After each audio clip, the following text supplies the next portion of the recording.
tarde, olha aí. Como nós havíamos prometido a vocês, a aula que foi dada na quinta, ela tive alguns problemas técnicos com minha filmadora, né? Mas eu tô colocando ela hoje pra gente não perder o foco, tá bom? Para vocês acompanharem também, o pessoal de casa. O pessoal de casa pode pegar a atividade, que a gente vai dar umas dicas pra gente fazer a atividade de vocês. Se tiver alguma coisa ainda em dúvida, enfim, a gente aproveitar para ver aqui alguma coisa sobre a Segunda Guerra Mundial, tá bom? Como é que essa Segunda Guerra Mundial aparece em questões das mais diversas possíveis, né? Nós temos aqui a imagem do Fátio, quer dizer um monte de gravetos unidos pelo machado, que simboliza o fascismo italiano. Esse Fátio, ele já foi questões que já apareceram muitas vezes, né? Ele pede que o aluno, que o estudante entenda o significado desse símbolo e como ele foi construído. É um monte de gravetos, que um graveto só ele é fraquinho, mas muitos gravetos juntos ele é forte. É como se fosse a população toda junta, unida, ela é muito forte e ela serve a muitos propósitos, inclusive o propósito de vencer uma batalha, né? O machadinho representa exatamente essa arma que o povo carrega dentro de si mesmo. E aqui nós temos aqui, para relembrar alguma coisa, os fascismo na Itália, a Alemanha nazismo, a Espanha franquismo, Portugal salazarismo e Brasil integralismo, né? E como é que isso aparece em questões? Vamos ver aqui algumas questões. A atividade de casa, ela começa aqui com algumas questões interessantes. Do Enem, por exemplo, ela aparece aqui, ó, no início aqui. Você que tá com dúvida na hora de responder, vamos ver aqui, ó.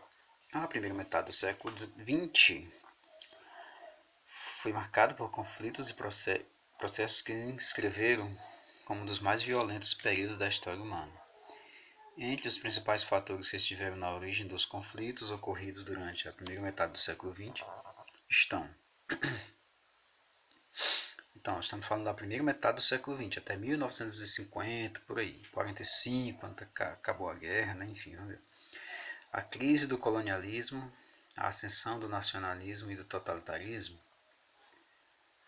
Sim, só que não foi exatamente a crise do colonialismo não, viu gente? O restante aqui está até certo, mas aí quando começa a falar em crise do colonialismo, ela vai aparecer depois dessa guerra, com a descolonização da África e da Ásia, tá bom? B. O enfraquecimento do Império Britânico, a Grande Depressão e a corrida nuclear. Até tá certo, mas o enfraquecimento do Império Britânico não, tá? O declínio britânico, o fracasso da Liga das Nações e a Revolução Cubana. A Revolução Cubana ainda não, tá? Ainda não, é que é coisa de pós-guerra. Também o declínio do britânico também não cabe nessa questão. A corrida armamentista, o terceiro mundismo e o expansionismo soviético. Corrida armamentista, sim, expansismo soviético talvez, agora o terceiro mundo não. O terceiro mundo já é coisa de pós-guerra também. E sobrou a Revolução Bolchevique, a Revolução Russa, né? O imperialismo também que existia muito e a unificação alemã, que foi uma realidade, uma das grandes causadoras dessa Segunda Guerra Mundial, né? Da metade do século XX.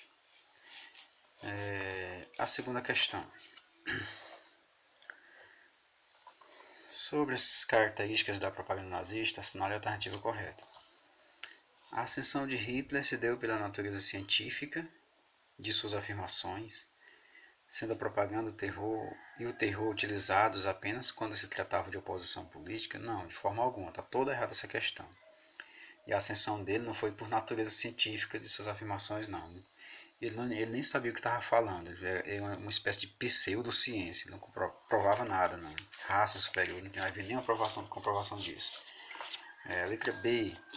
A propaganda utiliza fundamentos dissociados da cultura e das disposições sociais da população. Por essa razão, usa de insinuações indiretas e veladas. Não. A propaganda nazista não usa de insinuações indiretas, não, nem veladas ou escondidas, não. Ela é uma propaganda na cara de todo mundo ali mesmo. para exaltar o nazismo. Letra C. O terror e a propaganda tiveram semelhante grau de importância no estabelecimento da ideologia nazista, a mostrar os benefícios de quem a ela aderisse e o horror destinado aos inimigos. Correto, né? Qualquer dúvida aí você pode retornar novamente a questão para verificar com mais precisão, né? Se você não entendeu, você vê novamente o vídeo, enfim. Terceiro, o fascismo brasileiro, criado em 1932, foi um movimento social de extrema direita. Assinale a alternativa que indica a denominação que lhe foi dada no Brasil, né? Isso aqui tá fácil, né? Você vai só eliminar que nazismo foi na Alemanha, não é. Integralismo, opa, chegou a alguma coisa, né? Então, o nazismo brasileiro era chamado de integralismo e o símbolo era esse, né? Esse aqui é o símbolo do nazismo, do integralismo aqui no Brasil, né? O nazismo e o fascismo surgiram do desenvolvimento de partidos nacionalistas com pregações em favor de um executivo forte, totalitário, com o objetivo de solucionar crises generalizadas diante da desorganização após a Primeira Guerra Mundial. Sim, está correto, né, gente? Exatamente isso. Então vamos para a próxima. Quinta, em seu famoso painel Guernica, Picasso registrou a trágica destruição dessa cidade basca. Picasso é o artista espanhol que pintou aquele famoso quadro chamado Guernica, que eu mostrei na aula passada. E esse quadro ele foi em homenagem a quem? Ataque de tropas nazistas durante a Segunda Guerra Mundial. Não foi durante, foi bem antes, né? Foi um pouquinho antes. Letra B. Esse quadro, Guernica, foi pintada por republicanos espanhóis apoiados pela União Soviética durante a Guerra Civil. Não, também não. Forças do exército francês durante a Primeira Guerra Mundial. Também não. Tropas do governo espanhol para sufocar a revolta dos separatistas bascos. Também não. E bombardeio da aviação alemã em apoio ao general Franco contra os republicanos. Por isso que lá chama de franquismo. O nazismo espanhol é chamado de franquismo. Tá bom, pessoal? Vamos ver aqui a outra uma atividade que nós desenvolvemos em classe. Nós falamos um pouco também dos horrores dessa guerra. Nós colocamos aqui algumas questões que foram discutidas e analisadas na classe. E agora a gente vai discutir e analisar ela com o pessoal que ficou em casa, tá bom? Essa aqui da FUVEST. Esta guerra, de fato, é uma continuação da anterior. Quem falou isso foi Winston Churchill, o primeiro-ministro inglês. Ele falou isso. Afirmativo acima confirma a continuidade latente de problemas não solucionados na Primeira Guerra Mundial, que contribuíram para alimentar antagonismos e levaram à eclosão da Segunda Guerra Mundial. Entre esses problemas, identificamos o quê? Letra A. O crescente nacionalismo econômico e o aumento da disputa por mercados consumidores e por áreas de investimento. O desenvolvimento do imperialismo chinês na Ásia. Não, de forma alguma, viu? Na verdade, a China estava sendo atacada também. Os antagonismos austro-ingleses em torno da questão Alsácia-Lorena. Na verdade, essa questão Alsácia-Lorena foi mais de rivalidade alemã e francesa, não austro-inglesa, não. A oposição ideológica que fragilizou os vínculos entre países, enfraquecendo todo tipo de nacionalismo, também não. E a divisão da Alemanha, que levou a uma política agressiva de expansão marítima, não. Então nós ficamos com a letra A. Crescente nacionalismo econômico e o aumento da disputa por mercados consumidores e por áreas de investimento, né? É o contexto daquela época, tá bom, gente? O que é nacionalismo econômico? É quando o Estado começa a querer interferir na economia e controlar de perto tudo que estava acontecendo na economia, até porque antes dessa Segunda Guerra Mundial teve a crise de 29 e por aí vai, né? Então nós temos aqui a segunda. A Segunda Grande Guerra, de 39 a 45, adquiriu caráter mundial a partir de 7 de dezembro de 1941, quando os russos tomaram a iniciativa de anexar os estados bálticos. Não. Os alemães invadiram o litoral mediterrâneo da África.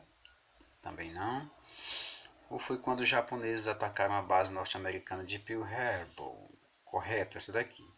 Os japoneses, com sua expansão imperialista, acabaram atacando a base norte-americana de Pearl Harbor, né? Os americanos tinham boicotado aí economicamente os japoneses naquela região, pararam de fazer um certo intercâmbio com o Japão de maneira comercial. O Japão não gostou e acabou atacando as bases americanas de Pearl Harbor, né? Foi a ocasião em que alguns kamikazes se chocaram com a base, aqueles suicidas japoneses em aviões se chocaram com essa base aí para levar tudo a fundo, né? Destruíram muitos navios. A terceira questão, vamos ver aqui a terceira.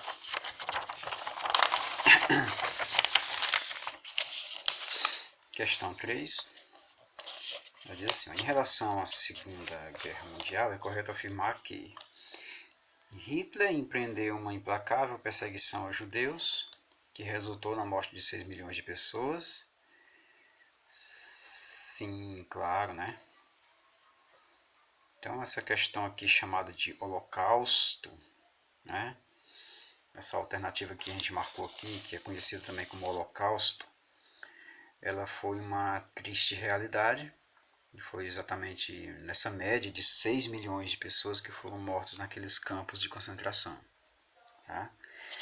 A do Enem 2008 tem aqui, ó. Em discurso proferido em 17 de março de 1939, o primeiro-ministro inglês, à época, Neville Chamberlain, sustentou sua posição política.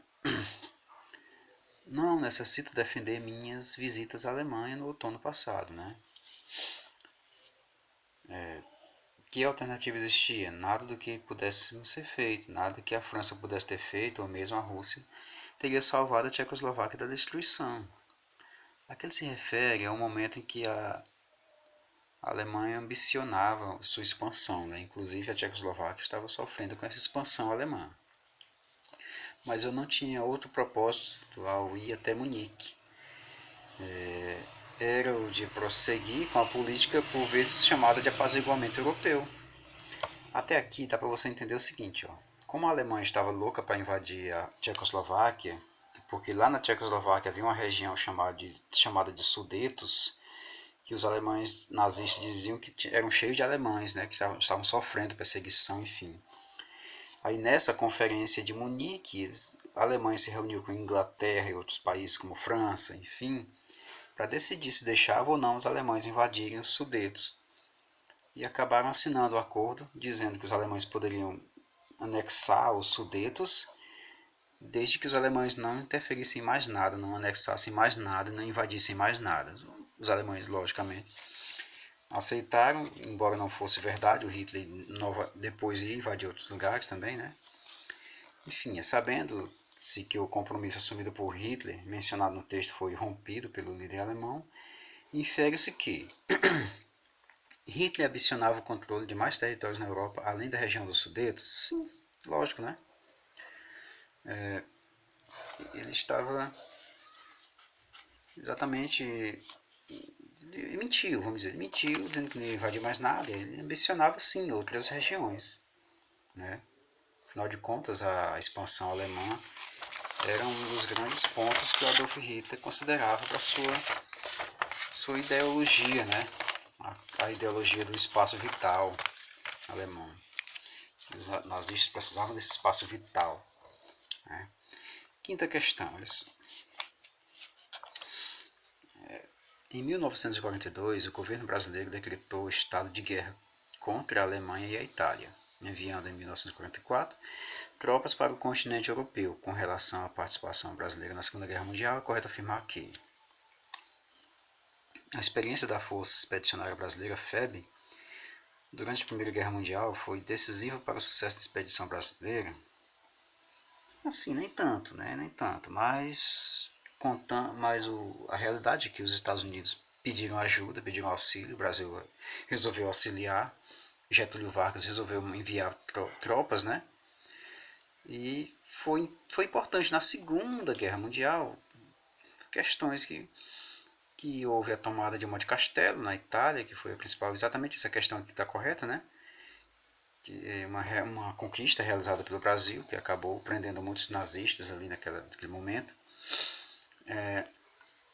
Caso que não foi bom para Vargas esse auxílio do Brasil aos Estados Unidos, porque o Vargas era no Brasil um ditador e estava aí combatendo ditaduras na Europa. Quando voltaram para casa, começaram a questionar isso e o Vargas acabou, digamos, dando um passo muito grande à sua saída do governo, né? Aqui na sexta questão, vamos ver. Segundo a historiadora Regina da Luz Moreira, o retorno dos contingentes da febre precipitou a queda de Vargas, exatamente, né? Vargas foi combater ditaduras na Europa, mas ele era um ditador, então ficava incoerente para ele. Assinar a alternativa que justifica a declaração acima. Né? Ao lutar pela democracia e contra os fascismos na Europa, pela febre, o governo Vargas perdeu apoio interno ao manter regime autoritário. E aí? Exatamente, né? Exatamente isso. Deixa eu organizar melhor aqui para a gente ver. Então essa sexta aqui, letra A, né? Ao lutar pela democracia, Vargas negava a ditadura. E como ele era um ditador, isso serviu para tirar ele do poder. E a sétima e última, vamos ver aqui. A situação da Alemanha ao final da guerra foi alvo de atenção de países vencedores, né? Assinar a alternativa correta sobre esse tema. Alvo da intenção de países vencedores. A Alemanha não recebeu nenhuma ajuda de plano Marshall, recebeu e foi muito, né? Depois não recebeu mais por causa das crises. O país foi ocupado pelos Estados Unidos e a União Soviética, que passou por um processo de desnazificação, mas teve ajuda econômica para a reconstrução de ambos os países citados. Sim, né? Ele teve ajuda econômica, tanto é que a Alemanha foi dividida em duas, a Alemanha Ocidental e a Alemanha Oriental, ambas com ajudas mútuas. E até em Berlim foi construído o famoso Muro de Berlim, que dividia a capital em duas, Berlim Oriental e Berlim Ocidental.